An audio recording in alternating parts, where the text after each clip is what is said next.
Profanas palabras, pasado y presente de la Argentina y el mundo. Mariano Pacheco, conducción. Martes de 16 a 17 horas por Radio Heterogénea.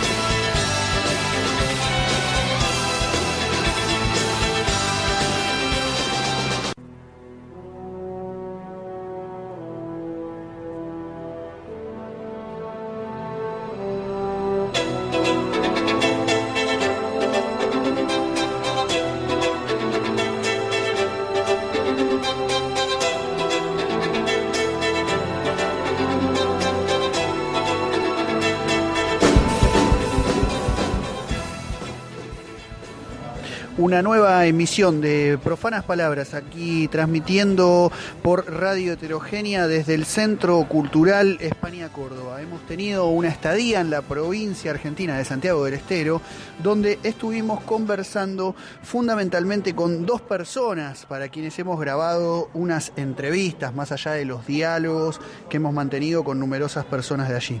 Nos referimos a Luis Garay, titular de El Espacio por la Memoria de la provincia, ex militante del PRT, del Partido Revolucionario de los Trabajadores, y también con Francisco Santucho, hijo de Francisco René, el hermano o uno de los hermanos de Mario Roberto Santucho.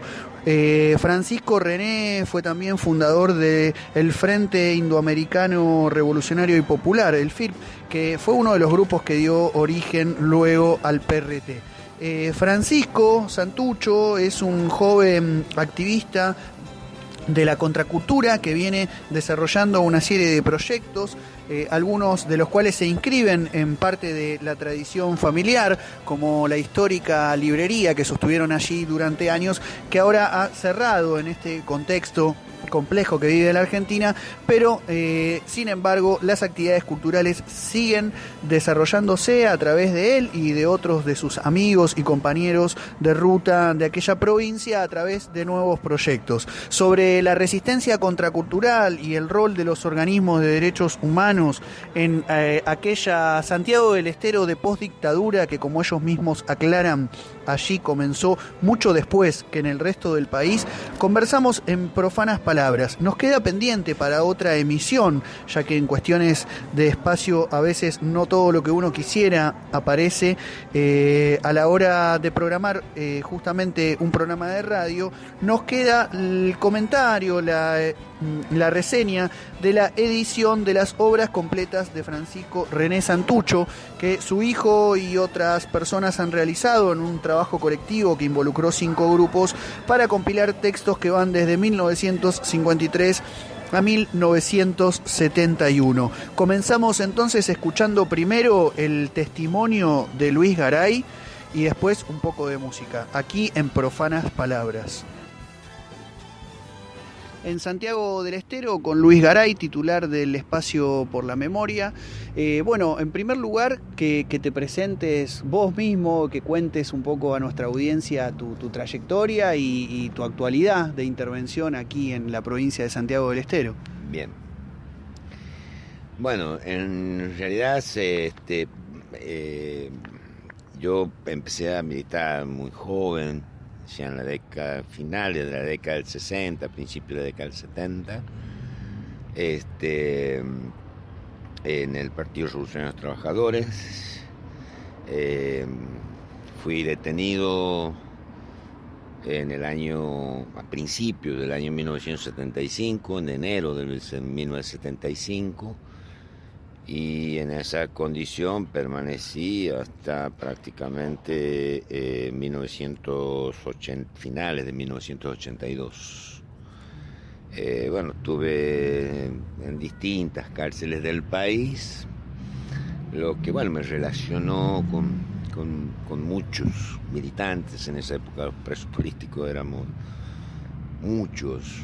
Estuve en la cárcel de La Plata, con gente de diferentes lugares del país, en la cárcel de Caseros también, en la cárcel de Rawson, que es de donde finalmente obtuve mi libertad. Bueno, volver a Santiago fue en esos comienzos una realidad bastante difícil.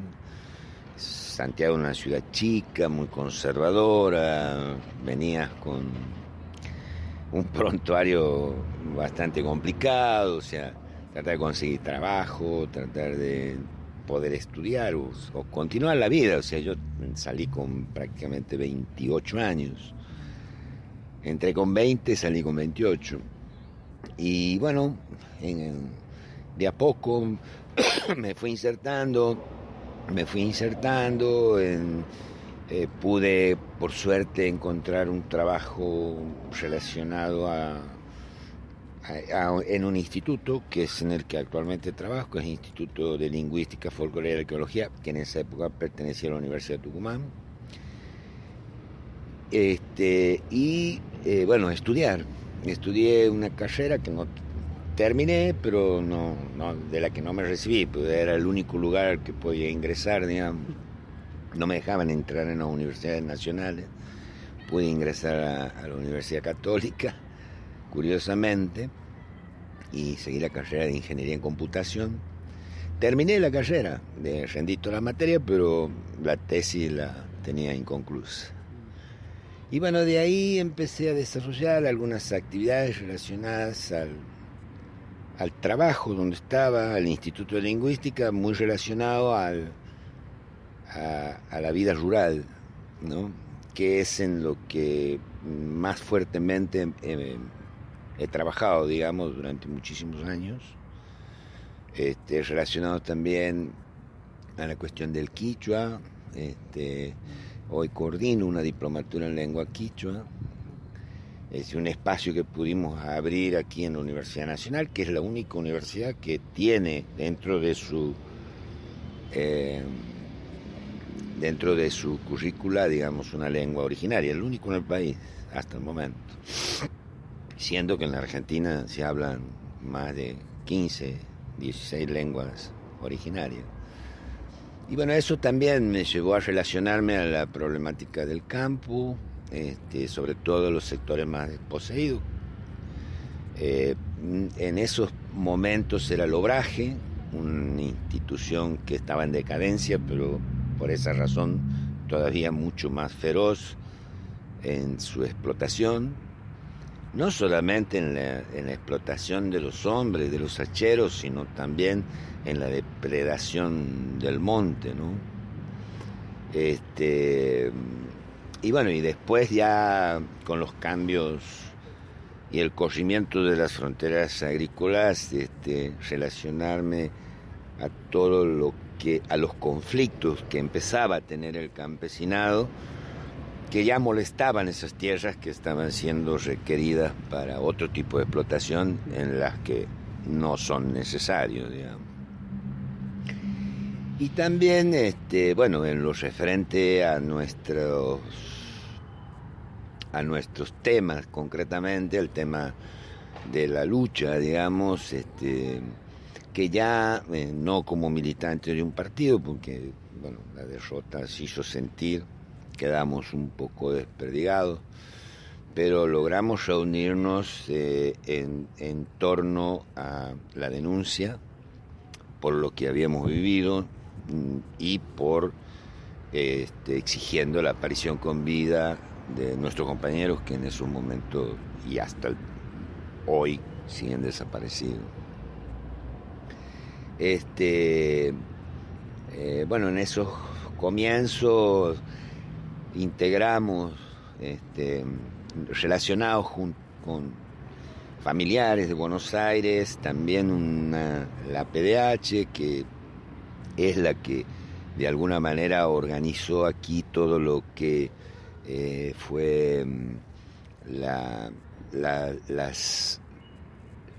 instituciones que desde la Cámara de Diputados se encargaron de juntar los datos para la CONADEP. Las comisiones investigadoras.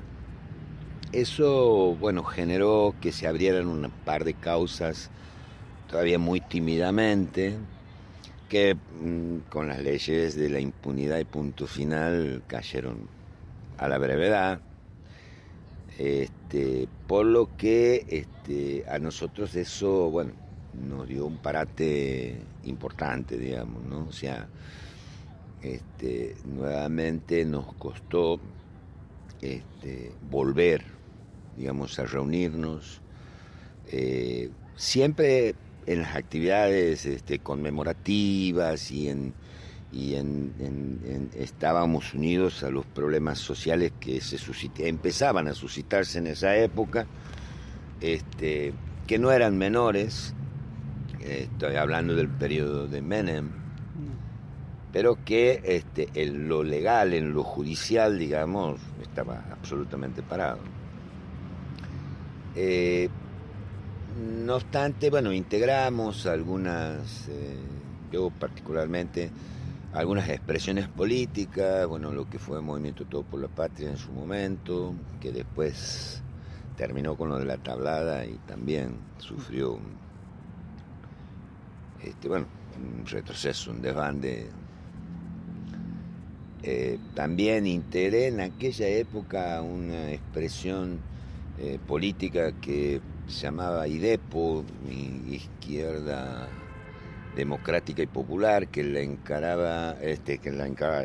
dirigía Luis Eduardo Duhalde juntamente con Néstor Vicente, que después se pasó para el otro lado.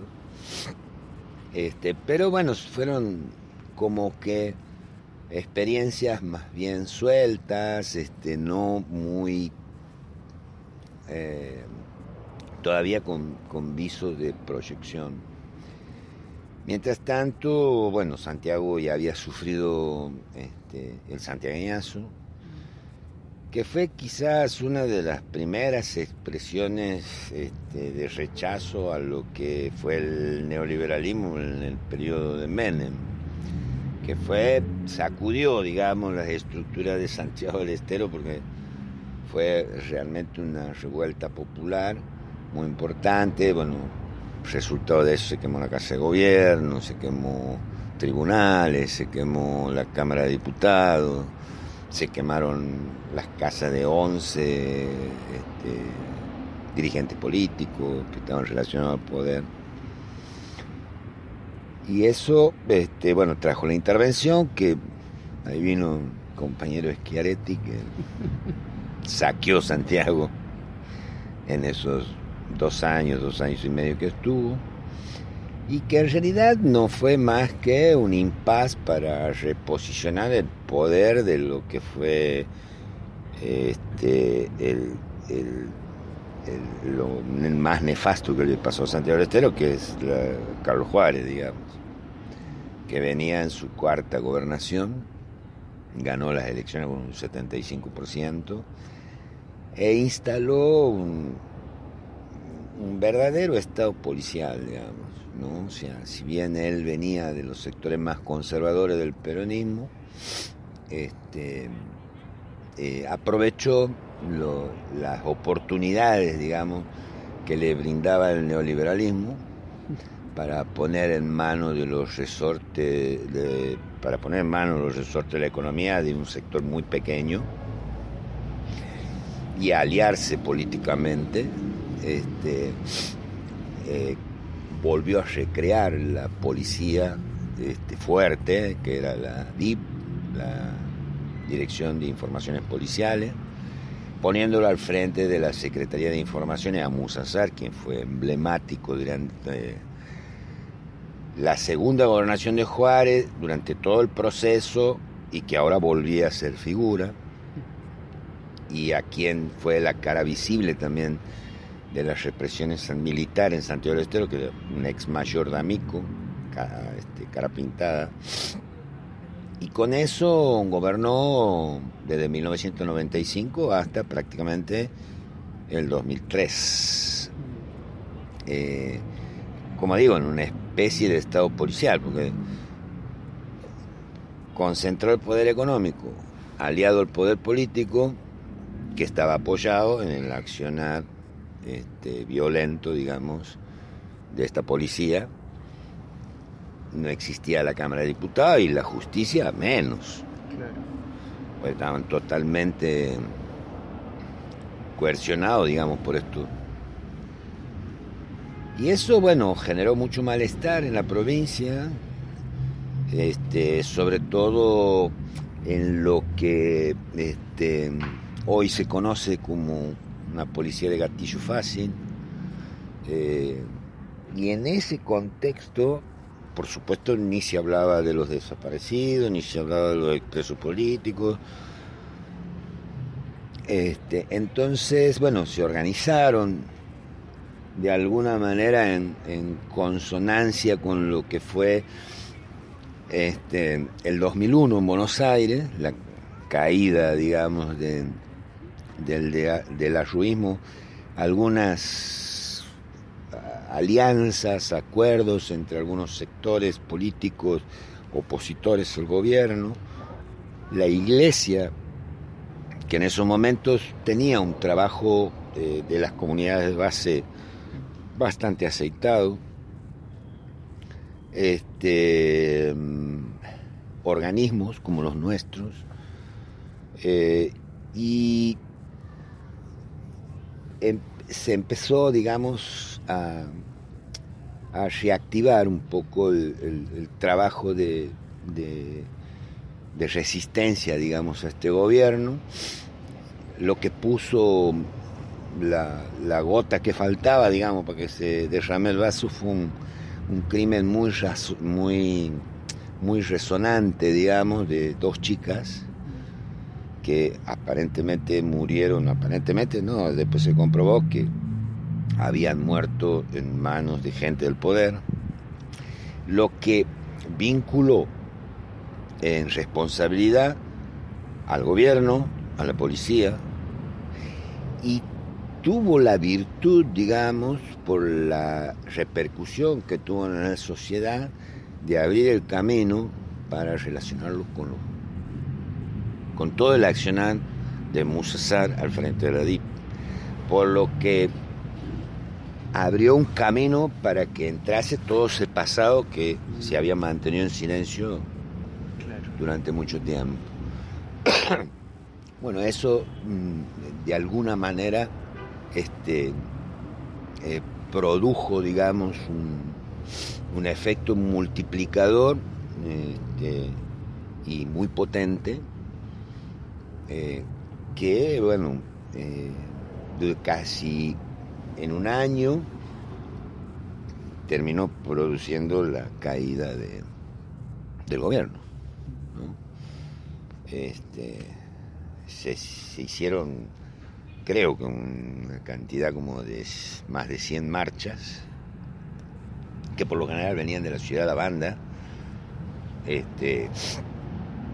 Son 7 kilómetros la Banda, todos los viernes se caminaba, y bueno, a veces llegaron a tener, eran marchas de 20.000, 25.000 personas en Santiago del Estero, que era un acontecimiento nunca visto, digamos.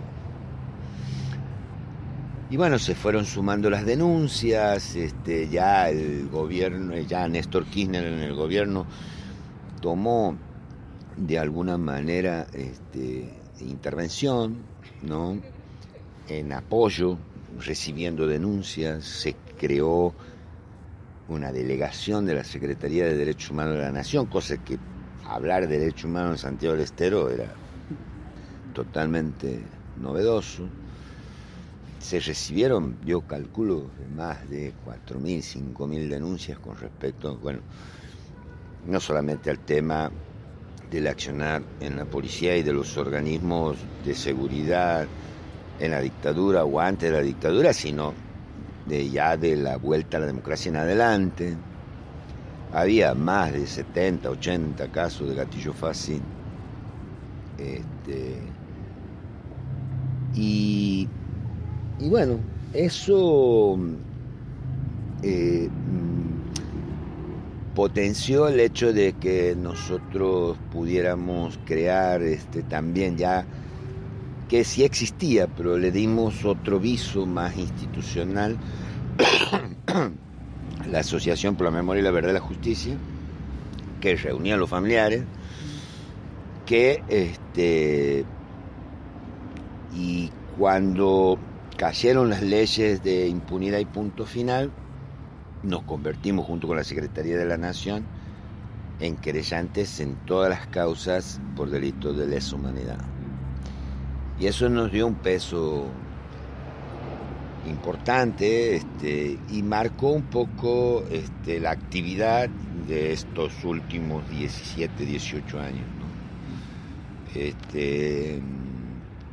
Pudimos hacer los juicios, se hicieron 3 grandes juicios, grandes digo porque se llamaban mega causa, porque incluían un montón de casos y de causas y de denuncias.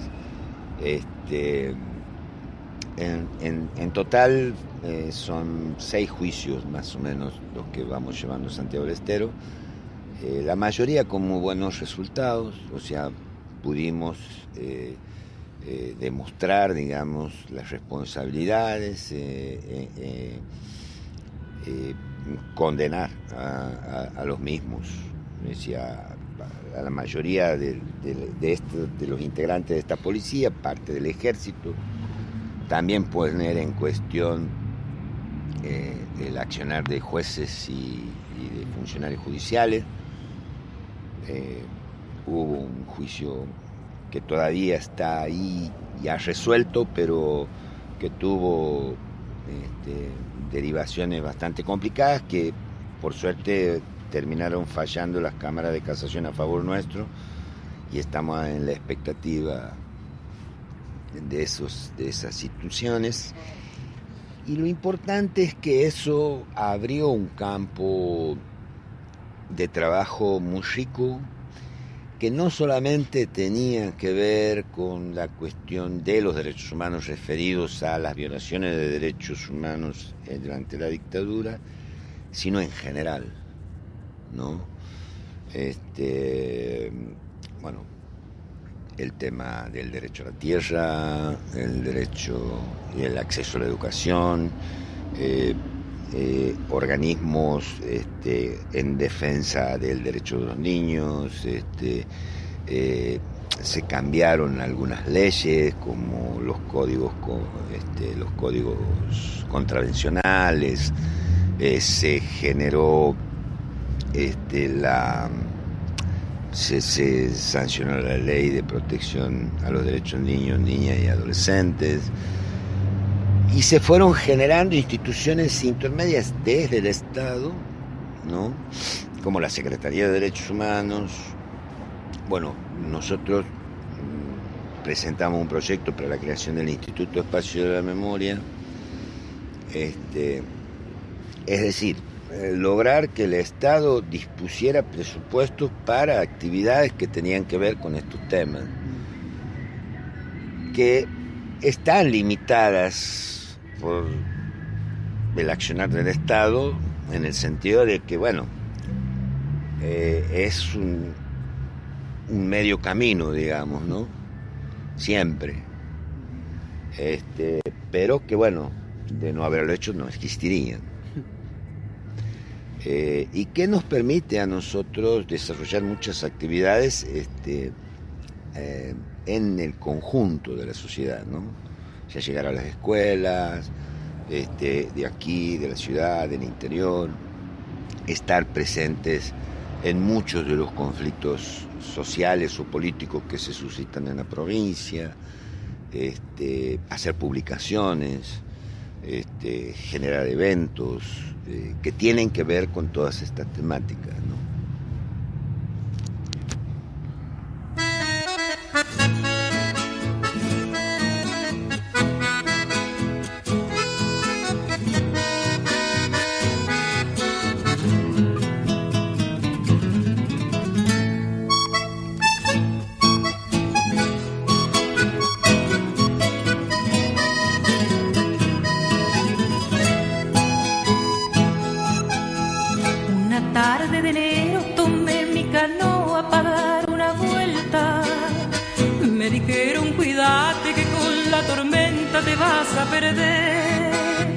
Pero soy correntino, machazo en mi pago, vaqueano en el delta. Salí cuando entraban las primeras luces del atardecer, cuando ya estaba oscuro como boca el lobo, pretendí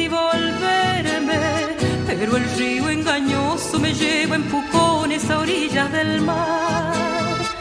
Y desalentado sin ver más las costas para entretenerme, panza para arriba contando estrellitas me puse a pensar.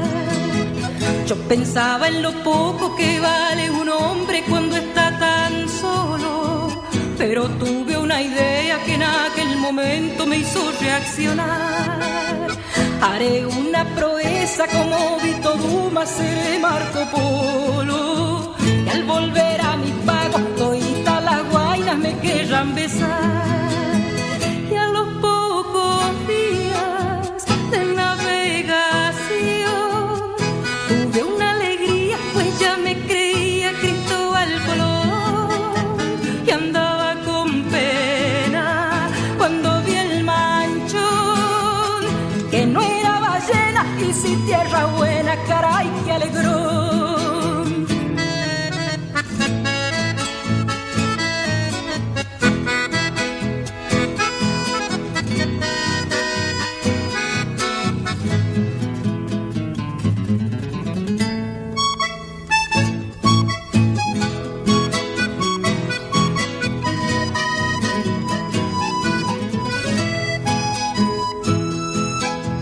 Cuando puse un pie en tierra y eché una olfateada por si era Corrientes, pero al ver un paisano con una escopeta le pregunté a él si el rancho en la Cambicha quedaba muy lejos. Dijo buenamente: usted está en Cuba, patria socialista, tierra de Fidel. Yo quería volverme por lo que leía en el diario La Prensa, pero al ver los cubanos trabajar contentos por el porvenir, hoy la tierra es de todos, no hay analfabeto y hasta un niño piensa que aquel que entre en Cuba con aires de guerra no podrá salir, porque aquellos fusiles que ayer apuntaban al pueblo oprimido son los que hoy defienden en manos del pueblo su revolución. Son los que en mi pago nos llevan milicos de dos apellidos. Son los que tendremos el Moncho, Raela, Jesús y Ramón.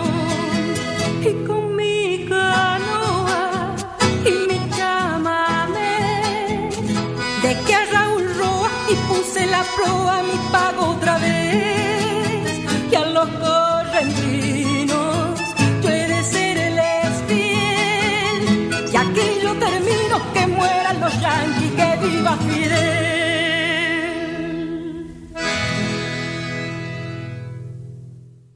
Apuntes para las militancias. Genealogías insurgentes. Entrevistas. Análisis de coyuntura. Rock y política. Profanas palabras, pasado y presente de la Argentina y el mundo.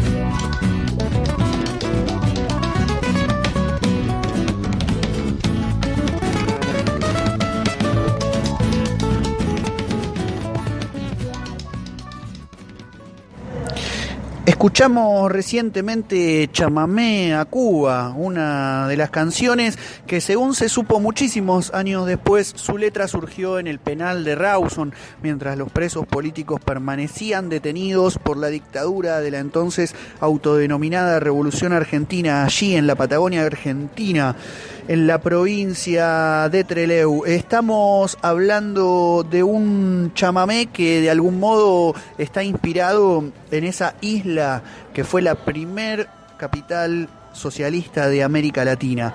Nos referimos a la Revolución Cubana, triunfante en 1959, que marcó la generación de la que Luis Garay fue parte y de la que hoy reflexiona, no solo para pensar la revolución atrás, sino también para pensar la revolución adelante.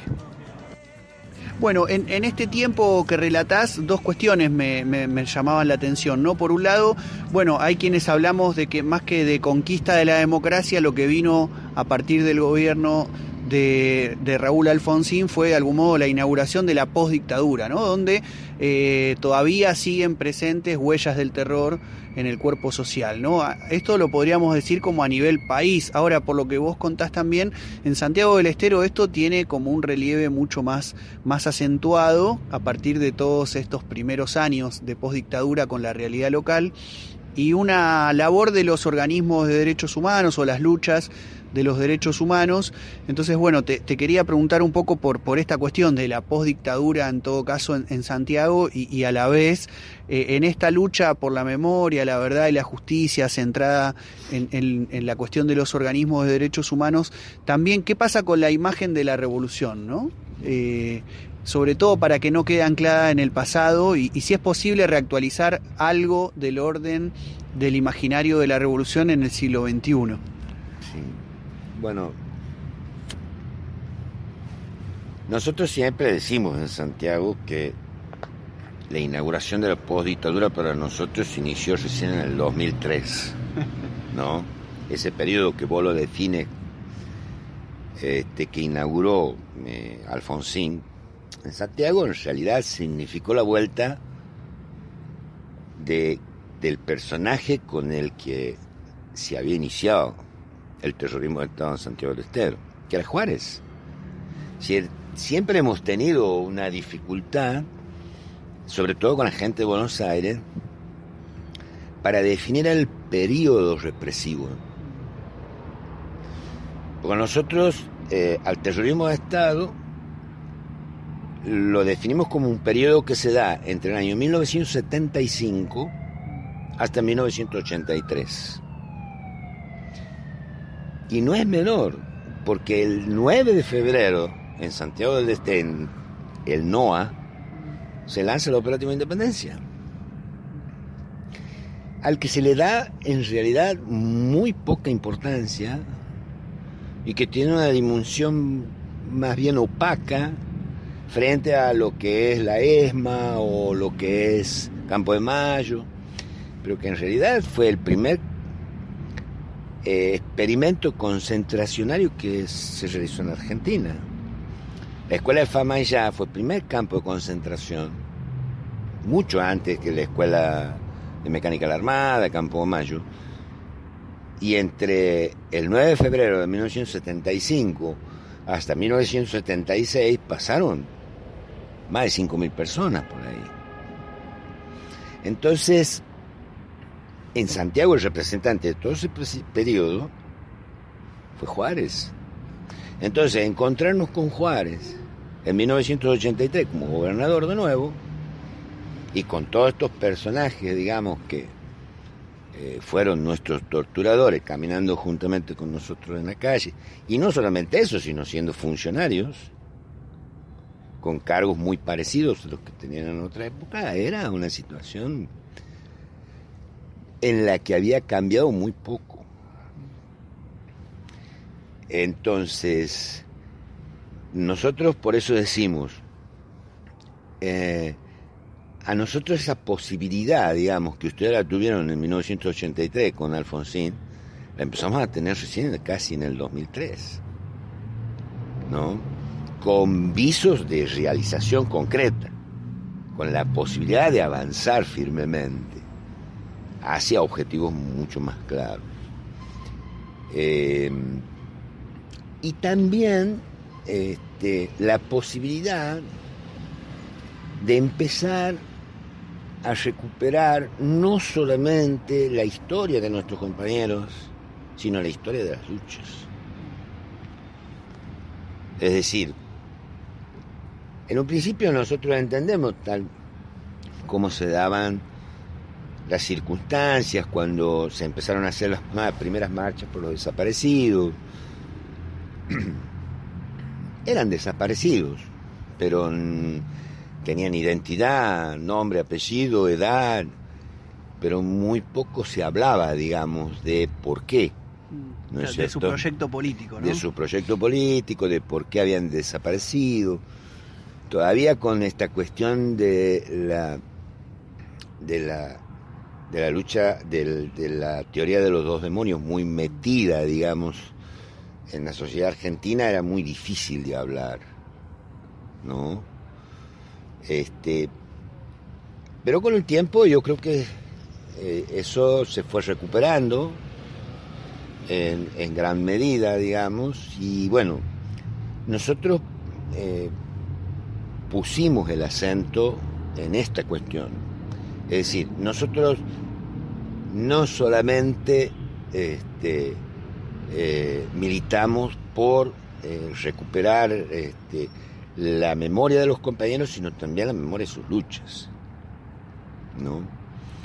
Y nos parece que esto, si bien es algo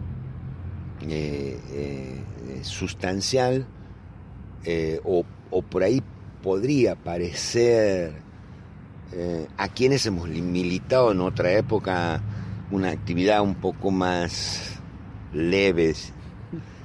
Nosotros le otorgamos una capacidad de transformación, no es todo, pero que nos permite instalar en la sociedad nuevamente la discusión de los diferentes proyectos de país y de los diferentes proyectos de poder, ¿no? Y fundamentalmente hablar de esto, de la revolución y de la posibilidad de transformarlo. Por eso nosotros le ponemos mucha fuerza, porque en los juicios no solamente no buscamos condenas, sino también la posibilidad de que esa historia se amplifique, que llegue a la sociedad, que se entienda por qué peleábamos y por qué fuimos violentamente reprimidos como fuimos en la década del 70. Eso para nosotros está muy claro, ¿no? Por eso nosotros no nos conformamos con la posibilidad, como te digo, de las condenas. O sea, las condenas son parte, porque una verdad que está jurídicamente sancionada es, para el sentido común es muy difícil dar la vuelta. Pero también, digamos, que se llegue a un juicio justo y a una condena por las responsabilidades, sabiendo por qué se combatía, a quiénes combatía, quiénes éramos nosotros, los compañeros que no están, sus familiares y demás. Eso me parece que es lo importante, que se ha logrado algunos objetivos que se propusieron, que eso ha generado espacios de debate, de militancia, de discusión, que de alguna manera transversalmente ha logrado unir a buena parte de la sociedad y sobre todo ha logrado transmitir una historia que pensaba ser absolutamente silenciada.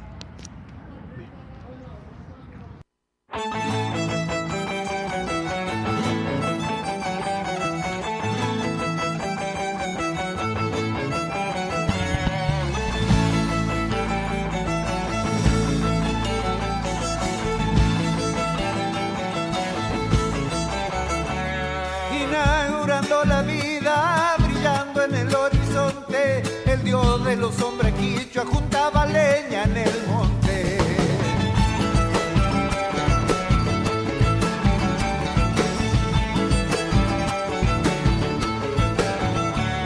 La madre sembró ternuras en el corazón del niño, el padre le dio las alas y aliento para el camino.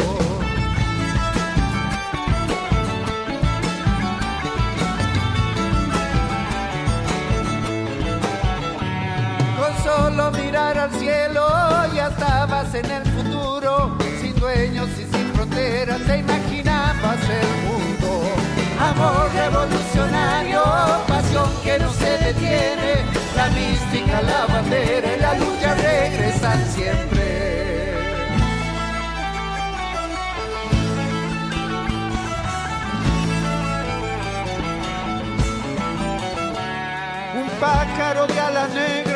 con odio, miedo y mentiras, la garra ensangrentada traiciona la propia vida.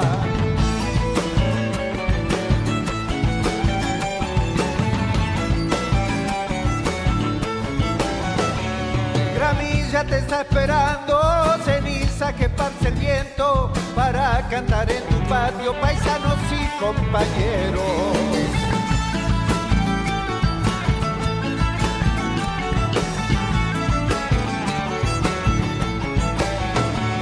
Roberto Mario Santucho, guerrillero santiagueño, ni la muerte ni el olvido podrán vivir en tus sueños. Amor revolucionario, pasión que no se detiene, la mística, la bandera y la lucha regresan siempre.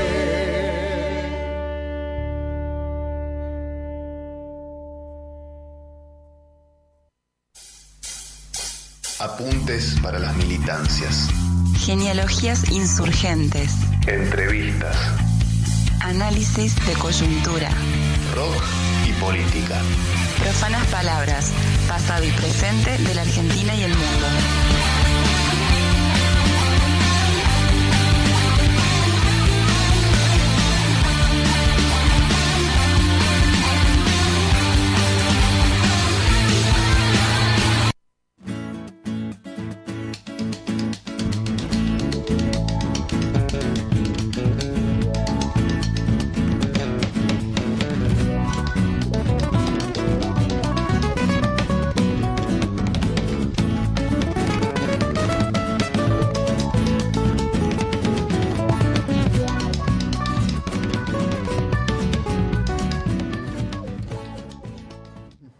De cortina escuchábamos Vislumbre del Esteco y recientemente la canción de Peteco Carabajal dedicada a Mario Roberto Santucho titulada Guerrillero Santiagueño. Con esto damos paso a la entrevista a Francisco Santucho aquí en Profanas Palabras. En Santiago del Estero, con Francisco Santucho, a partir de una experiencia aquí nueva, cultural, que están empezando a trabajar de Bajo Pueblo, con quienes se ha organizado la presentación del libro Desde Abajo y a la Izquierda, y que anteriormente ya habían realizado otras actividades. Bueno, Francisco, contanos un poquito de qué va esta nueva iniciativa que están tramando aquí en Santiago del Estero. Bueno, Mariano, un placer haberte recibido en Santiago con motivo de la presentación de tu libro Desde Abajo y a la Izquierda, Movimientos Sociales, Autonomía y Militancias Populares.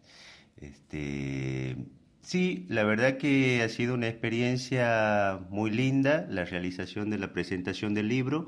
Nosotros con este espacio, este proyecto de reciente creación, al que lo hemos denominado Cultura del Bajo Pueblo, estamos pensando este tipo de actividades a partir de una mirada política de la cultura. Creemos que y sostenemos que el arte y la cultura son instancias políticas muy importantes, instancias de transformación. Y a partir de ahí creemos y invitamos, nosotros desde Cultura del Bajo Pueblo, cuando invitamos y decimos que a nuestras actividades nos interesa que participen, porque es una invitación a pensar, a imaginar y a construir un país libre, una sociedad igualitaria y un mundo mejor. Esa es la primicia con la que hemos pensado este proyecto cultural, que contempla un proyecto editorial también, si bien es cierto todavía no hemos, estamos en proceso digamos, trabajando algunos textos de algunos escritores y algunas escritoras, todavía no hemos publicado, pero estamos en ese proceso, porque teniendo en cuenta que esta idea, este proyecto es nuevito, es de este año recién, y tenemos eso pensado. También tenemos pensado las cuestiones que tengan que ver con la gráfica, con el diseño, con la música.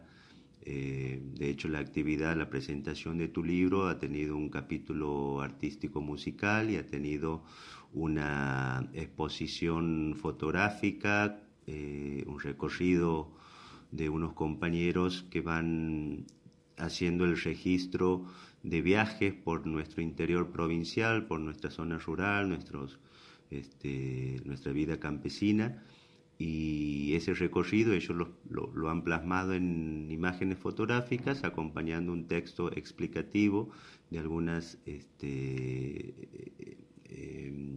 experiencias de las campesinas y campesinos de nuestro pueblo santiagueño. Entonces esa actividad la pensamos así, y cada una de las actividades que hacemos desde Cultura del Bajo Pueblo la pensamos de modo integral con las compañeras y compañeros, que le den otro color, que le den otras voces, que le den otras discusiones y perspectivas a cada una de las actividades que realizamos. Nosotros un poco esta experiencia que estamos transitando es como que veníamos cada uno de los que integramos Cultura del Bajo Pueblo de otras experiencias, pero había un hilo que nos unía prácticamente a todos, que es un poco vernos reflejados con la experiencia de otro proyecto cultural en otro tiempo, pero del que hemos digamos, conocido por a través de lecturas, en mi caso particular, porque el legado me llega de otro lugar, pero otros compañeros que se han aproximado a partir de lecturas. Tiene que ver con una experiencia pasada, te decía, de la experiencia cultural Dimensión. Una experiencia surgida en los años 50 y emprendida por aquel intelectual y militante Francisco René Santucho, que es mi padre, desaparecido en tiempos de la dictadura, en el año 75, y una experiencia cultural donde publicaban y él dirigía una revista de cultura y crítica que se llamaba Dimensión, pero además ese trabajo cultural se expandía a otras expresiones, no solo una publicación de una revista, sino otras expresiones culturales que abarcaba la pintura, charlas, conferencias, presentaciones de libros, con invitados tales como en aquellos años, Carnal Feijó, un intelectual, Hernández Arregui, Rodolfo Kusch, el intelectual polaco Gombrowicz, Atahualpa Yupanqui, muchísima gente que ha transitado por la experiencia de aquel grupo Dimensión, que luego fue por los caminos y los sueños de la revolución, y un poco esa historia es más conocida. De ese grupo ha sido una de las vertientes que luego conforman el Frente Revolucionario Indoamericano Popular, para después conformar el Partido Revolucionario de los Trabajadores. Un poco ese es nuestra digamos, referencia, por decirlo de alguna manera, que desde lo cultural las transformaciones son más profundas y los cambios se pueden vislumbrar de otra manera, sobre todo en nuestra provincia, donde el componente cultural, social, es muy fuerte y muy arraigado en una mirada y en formas y en prácticas que tienen que ver con la cultura de un pueblo, ¿no? Con una mirada indoamericana, que es lo que en nuestro territorio, en nuestra provincia y en esta región del norte es muy fuerte, ¿no? El indoamericanismo, que a veces uno no lo ve o no lo analiza en clave de indoamericanismo. Hay muchas prácticas y muchas conductas y muchas miradas de los pueblos del norte que están sostenidas en ese indoamericanismo, ¿no? Un indoamericanismo del que hablaba Mariátegui, del que hablaba Francisco René Santucho, del que hablaba Rodolfo Kusch, ¿no? Bueno, eso. Y han estado involucrados en el último tiempo también en recuperar textos que han sido compilados en obras completas Francisco René Santucho. ¿Cómo fue este trabajo también de recuperación de los textos, la importancia que le otorgan en este momento? Bueno, como bien dices, Mariano, ha sido primero un objetivo que que venía postergado de hace muchos años. Mi madre, Hilda Roldán, compañera de Francisco René Santucho y continuadora de la librería Dimensión después de la desaparición de mi padre, ha sido una ferviente defensora de su obra y una celosa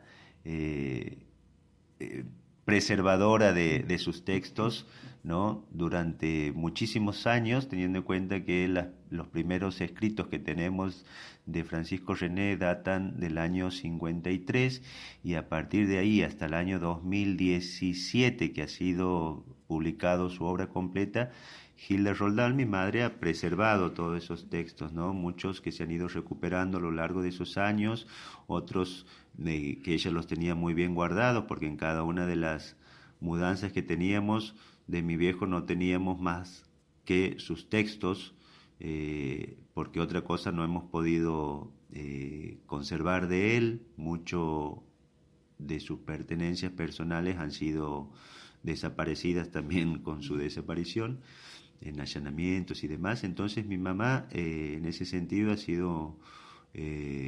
ha conservado muy bien, ha logrado conservar muy bien esos textos. Eso nos ha permitido reunir la obra completa, compilarla, que lo de obras completas tampoco es muy exhaustivo el término, porque nosotros en el proceso de edición hemos podido detectar en algunos diarios de la época por lo menos 2 artículos más que no los teníamos, no los conocíamos, y eso ha sido un rescate importante en el proceso de edición. Entonces, ha sido pensado editar esa obra, que era un anhelo, pero además lo bueno que tiene esta experiencia es que también ha sido pensada como necesaria y como urgente por otra gente, por gente joven que ha querido y que nos ha pedido que querían formar y ser parte del grupo editorial por el valor histórico de los textos de Francisco Santucho. Entonces, el libro finalmente logra salir, editado por un equipo editorial que tiene 5 sellos, que es los grupos de personas que han trabajado en la edición y que han colaborado y que son partícipes del armado del libro, y destacando esto, ¿no? Que son en su mayoría grupos culturales o grupos de discusión política o alguna editorial, de gente muy joven, y también una parte de la Facultad de Humanidades de la Universidad Nacional de Santiago del Estero, que ha visto y ha reconocido el valor de esta obra y, bueno, también pasando a conformar ese equipo editorial. La obra es una obra voluminosa, tiene 460 y algo de páginas, tiene todos sus textos desde el año 53 al 73, tiene un capítulo fotográfico, tiene un prólogo bastante un prólogo muy interesante que lo redacta el licenciado César Gómez. Tiene un epílogo del sociólogo Alberto Tasso y del sociólogo Carlos Zurita, dos sociólogos de Santiago, que lo han conocido, digamos, y bueno, eso le da un valor muy importante al libro, ¿no? Ha tenido muy buena repercusión, como te decía también, para nosotros y para la cultura de Santiago. Tiene un valor histórico trascendental. Es un escritor que ha sido ninguneado por la cultura oficial durante muchos años, ha sido silenciado, y de pronto hoy podemos contar con un libro donde está condensado todo su pensamiento, porque anteriormente sus escritos circulaban de forma más fragmentada y por otros círculos más reducidos, y ahora una hermosa edición, un libro de muy buena factura, de muy buena presentación. Podemos acceder a él y, como te decía, con toda la obra reunida en un solo libro. Bueno, muchas gracias. Gracias a vos. Apuntes para las militancias. Genealogías insurgentes. Entrevistas. Análisis de coyuntura. Rock y política. Profanas palabras, pasado y presente de la Argentina y el mundo.